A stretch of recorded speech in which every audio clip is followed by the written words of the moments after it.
Welcome back. So our today topic is the about the effective teaching principles. So the question arises that highlight the principle of effective teaching. This is one of the most common question which is asked in exams. So we'll try to cover this question in this lecture. So principle of effective teaching, according to the author, was that make link between the process of teaching and the student learning the product in four S's of effective teaching. So the four S's of effective teaching are summarized in the following figures. The first one is outcome, then clarity, the third is engagement, and then enthusiasm.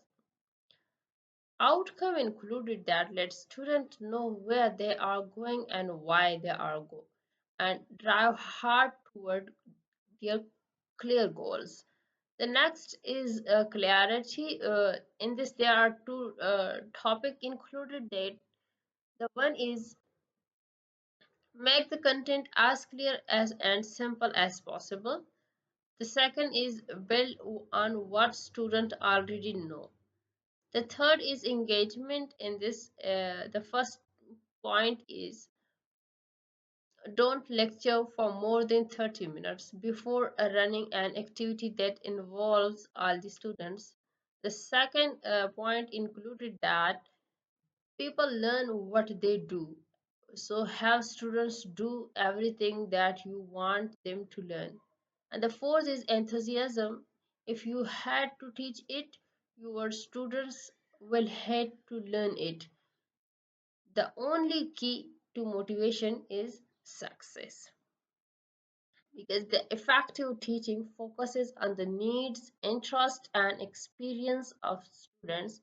So this principle emphasizes the importance of knowledge student knowing students as individuals, encouraging student autonomy and agency, and fostering a sense of community and belonging.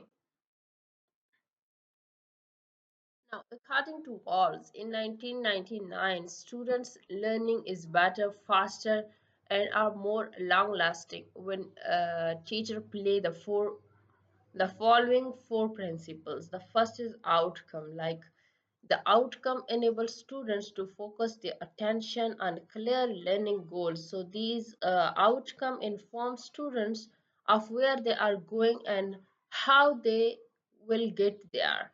So outcome also provide the teachers a framework for designing and delivering the course content. Outcome enable teachers to assist students learning as a measure of their own instructional effectiveness.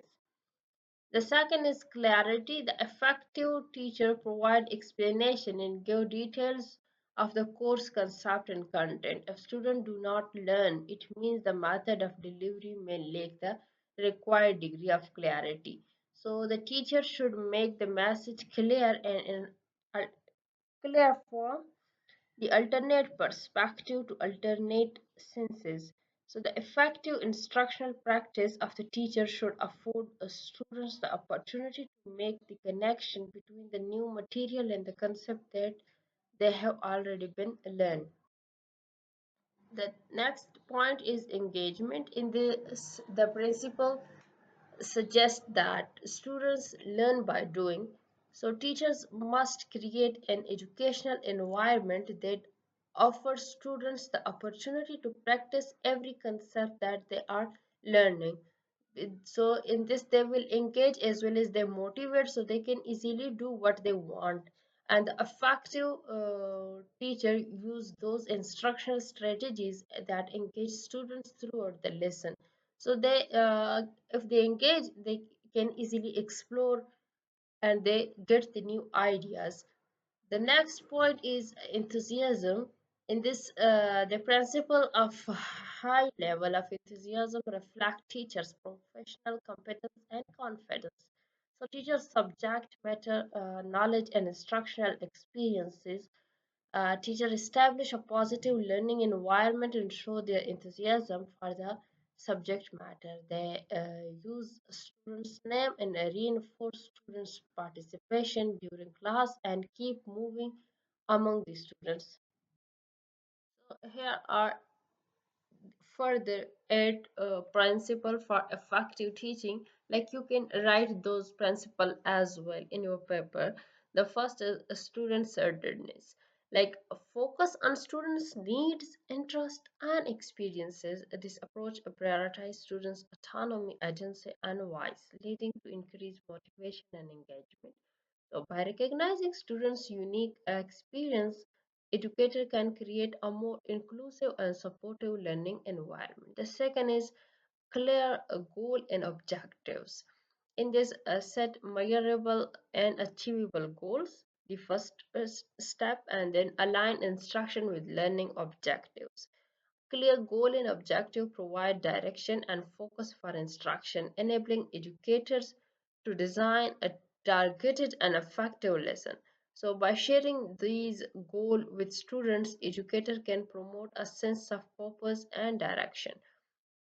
The next is varied instructional strategies, like use diverse teaching method, technology, and multimedia resources to cater to different learning styles. So, varied instructional strategies can engage students, promote deeper understanding, and foster creativity. By incorporating technology and multimedia resources, educators can provide students with hands-on learning experiences.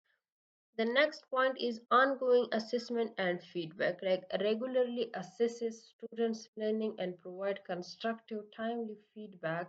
Ongoing assessment and feedback enable educators and to monitor students' progress and identify areas of concern and adjust instructions accordingly. So, regular feedback also helps students to track their own progress and set goal for improvement. The next is a reflection and self-evaluation. Like reflect on teaching practices, seek feedback, and adjust instruction to improve students' learning. Reflection and self-evaluation enable educators to critically examine their teaching practices, identify areas for improvement and implement changes. So by seeking feedback from students and colleagues, educator can gain new insights and perspectives. The next is emotional intelligence and empathy, like create a supportive learning environment by recognizing and managing emotion and emphasizing with students. So emotional intelligence and empathy enable educators to create a safe, inclusive and supportive learning environment. By recognizing and managing their own emotion, educator can better respond to student emotional needs. The next is cultural responsiveness and sensitivity. In this, acknowledge and value student diverse background and create an inclusive learning environment. So, cultural responsiveness and sensitivity enable educators to create an inclusive learning environment that values diversity. By acknowledging and respecting student diverse background, educators can promote a sense of belonging and identity. The next point is continuous professional development, like engage in ongoing professional learning, collaborate with colleagues, and refine teaching practices. So, continuous professional development enable educators to stay updated on best practices, research, and technologies. By collaborating with colleagues and refining teaching practices, educators can improve students' learning outcome and advance their own professional growth. So these are the eight further explanation, further principle for the effective teaching.